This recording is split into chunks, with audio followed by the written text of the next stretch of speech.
Hopefully everyone can hear me correct or loud enough. I'm going to talk about some of the recent work we've been doing on Lake Champlain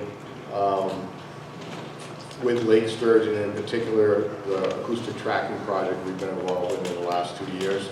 And Lake Champlain, like many other lakes in North America, supported a small commercial fishery until really the 1940s, which was later than many other fisheries began to collapse. Began to decline in the 1940s. So the fishery was closed in 1967, and it was listed by the state of Vermont as an endangered species in 1972. And I'm going to be twisting back and forth here. I don't know what's going to work. So we finished a recovery plan in 2016, which was pretty recently. It was approved last year. And in that recovery plan, one of the greatest needs we identified was that we truly have no way of monitoring numbers of Lake Sturgeon and Lake Champlain. So developing an assessment and monitoring program was our primary goal. We did set numeric values for when we would decide that the Lake Sturgeon population was recovered, but we have no way of measuring progress to those goals. So that's where we're focusing our efforts on. And so we decided that we would implement an electronic tagging program to monitor the movements, habitat use of adult Lake Sturgeon. And at the same time, we wanted to evaluate the remote sensing technologies that Nancy talked about earlier to see if we could use those to estimate either sturgeon abundance or population size over time.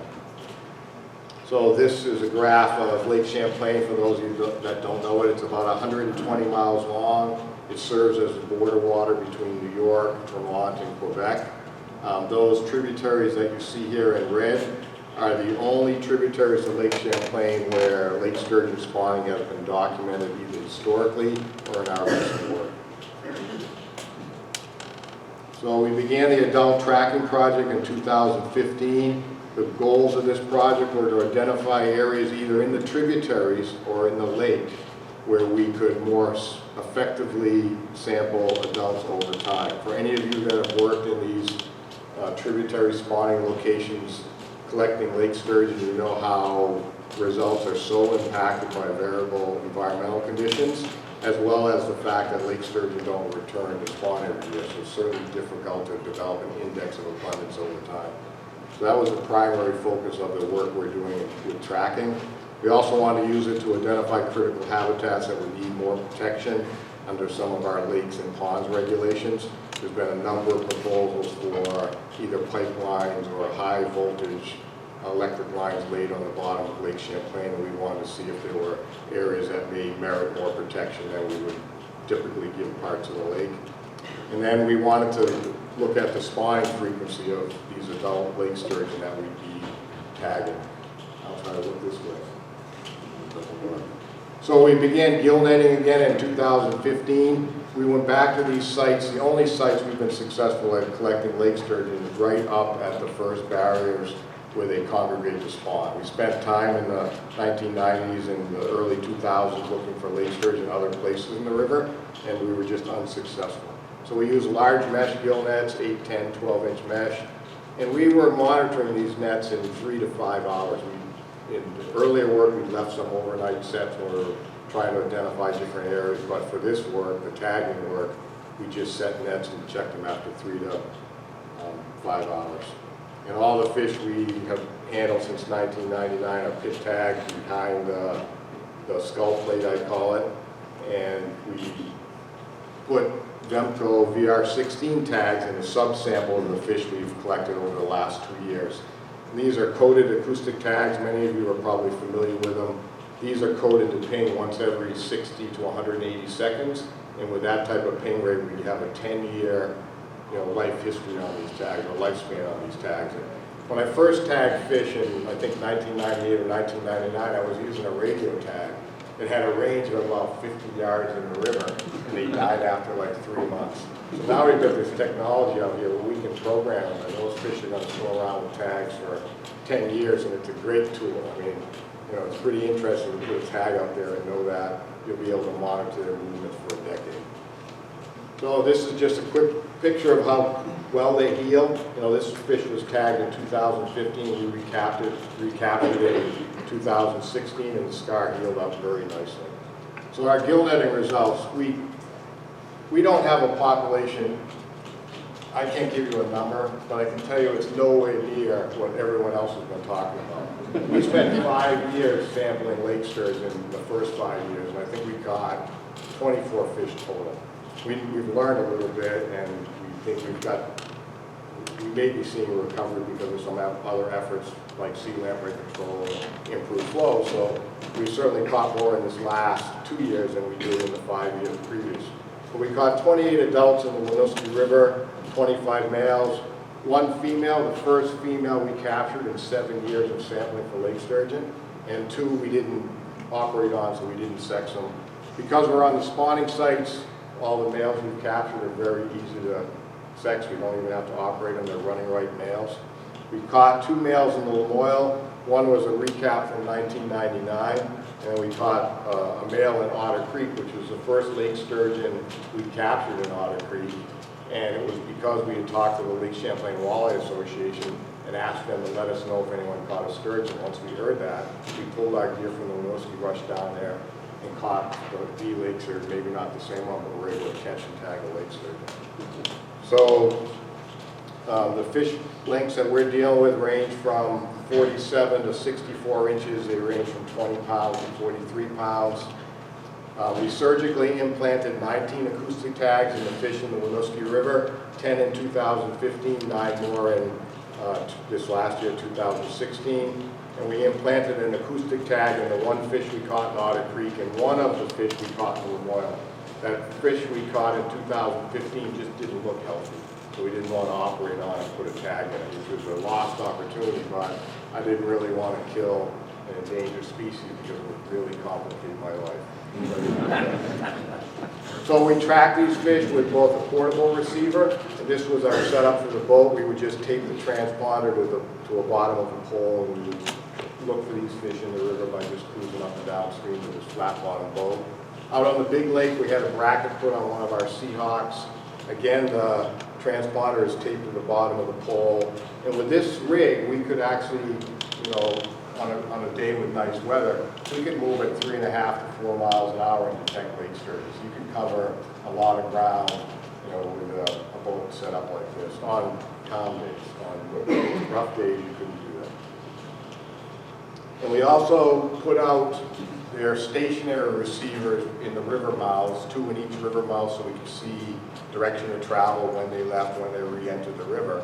And in 2015, we had found some fish out on the delta, so we put some stationary receivers out on locations where we detected fish in the summer, thinking that we wouldn't get out in the winter because Lake Champlain typically freezes across. So we put some receivers out in the lake itself.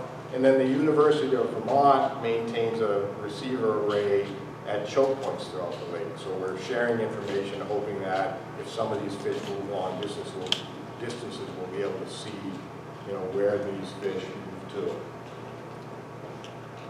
So these are some of the highlights, and then I'll show you some of the tracking data. In 2015, we only had 10 acoustically tagged fish out in the lake. And Lake Champlain is 120 miles long, 12 miles wide. I would have lost a lot of money if you had told me we would find all 10 tagged fish. We went out the first day, and I can remember telling people, boy, this would be a long summer, you may not see any fish. First time out through the gap, going out the Winooski River, we picked up six fish that day. And I thought, wow, we're really pretty lucky. So on a good day, a calm day, we could find 10 fish consistently through the summer months, which surprised me. I thought they would move further than they did. And in 2016, we now had 19 tagged fish. 18 of those 19 fish have been found in the same area, about a 9-mile long stretch of the lake. I'll show it to you in a few minutes. And then one of those fish wandered away in late June and then showed back up in late October. And that fish is, back on the delta for the winter months. And when we look at some of the data from the UVM receivers, we'll be able to, we already looked at it briefly, we can see that it's moved in some other spots in the lake. So we also were able to locate that 1 fish we tagged out of the Lamoille River. And this was a real interesting fish. We tagged it in May, right male on the spawning grounds. The very next day it left the river. Moved around Lake Champlain for a while. And then it went up the Winooski River during spawning season and stayed above our most upstream receiver for 5 days in that river. These are really short sections of river, 5 to 12 miles long. So it's very likely that this fish moved up to the spawning site. So this is a fish that was in the Lamoille looking to spawn, spent almost a month in Lake Champlain, and then went up to Winooski, and appears to have stayed up at that spawning site. And we were able to locate the Otter Creek fish, but it moved on us in October.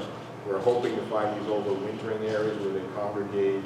That moved in October. We looked in November, we looked in January this year, and we haven't been able to find that fish, whereas we do know where the Winooski fish and the Lamoille River fish is spending its time. The other interesting thing we found, which Ron talked about earlier, was that 5 of the 10 males we tagged in 2015 returned to the Winooski River in 2016. One of those fish only went up as far as our uppermost receiver, spent a couple of days there, and then went back out into the lake. But 4 of those fish disappeared upstream for 9 to 25 days in the river, so they were most likely at the spawning site. And in the limited number of days that we sampled, which is probably total of maybe 15 or 16 hours, we did catch 2 of those males up at the spawning site. And so that was a surprise to see 50% of the fish return to spawn, or return to the spawning site the year after we tagged them. So this is some of the acoustic information we collected. And these green dots are the stationary receivers we had out on the Delta. And I'll talk about those very briefly, but the dots that you see on this are the boat location where we recorded the strongest signal for a fish on a particular day. Because often, and particularly in 2015, we'd go out and find a fish, and we would run transects to the north and south and east and west to try to narrow down where these fish were, just looking at signal strength.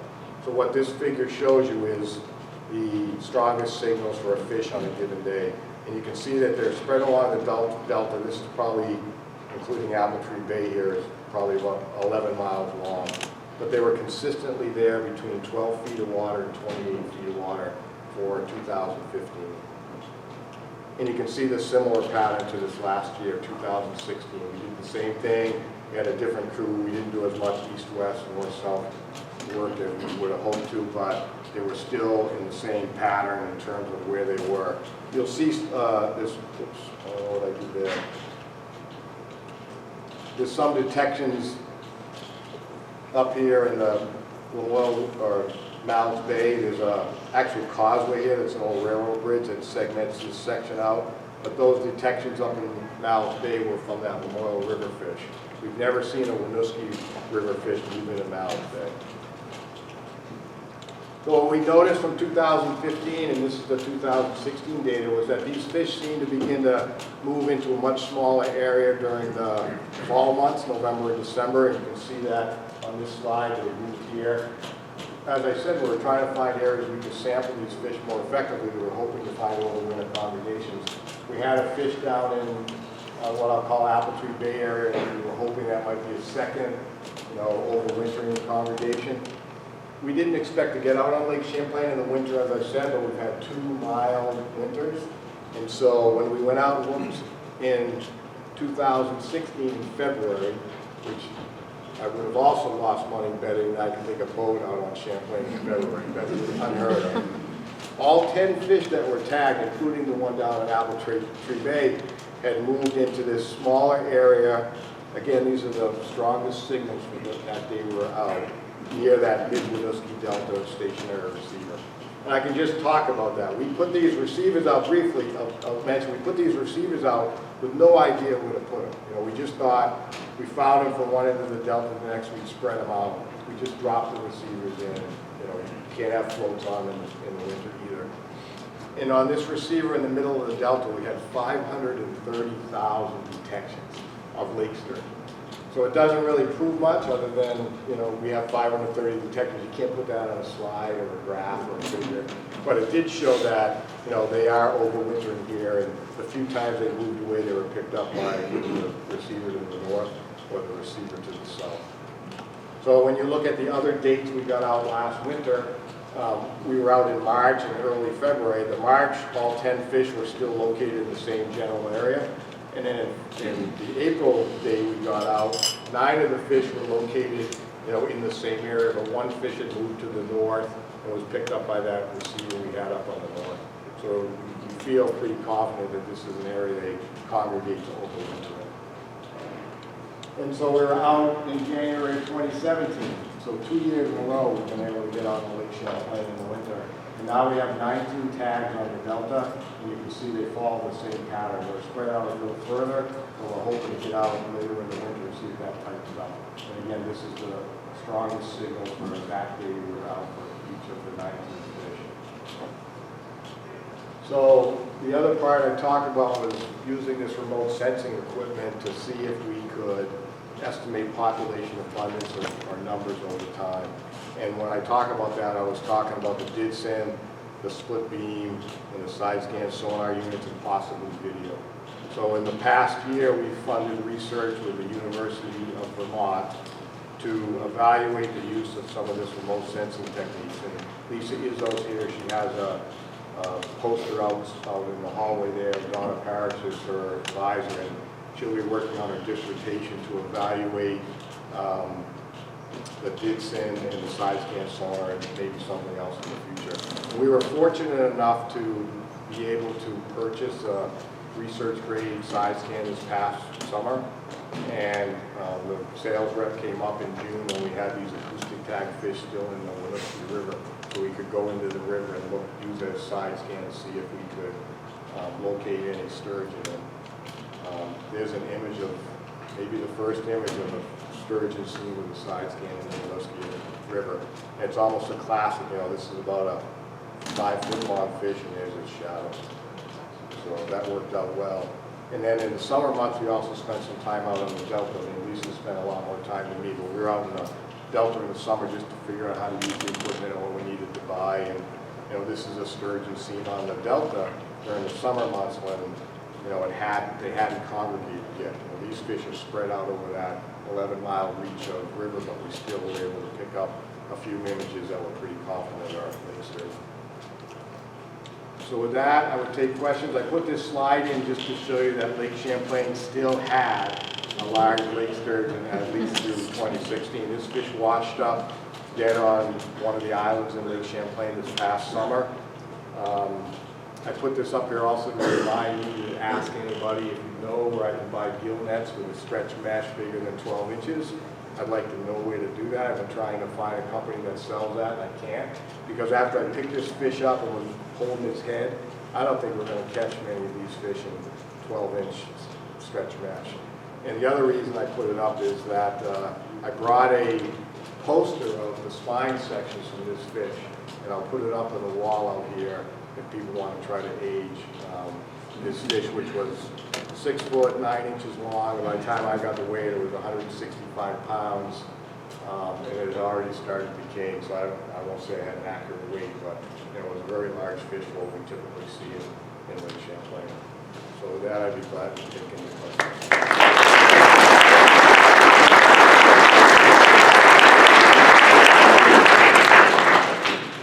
Question for Chet. That's really awesome talk.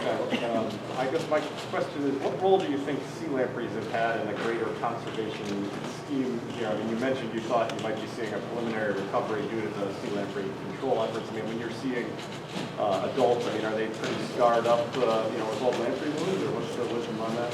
Yeah, I think sea lamprey, based on some of the work they did in the lab with Patrick and what we saw from '98 through 2003, were probably, when you talk about a exploitation rate of 5% would drive a sturgeon population or low based on fishing. I think sea lamprey are another exploiter that we don't typically account for in a natural sturgeon system where they are. And from '98 to 2002, I have some great photos of lake sturgeon that look like handling.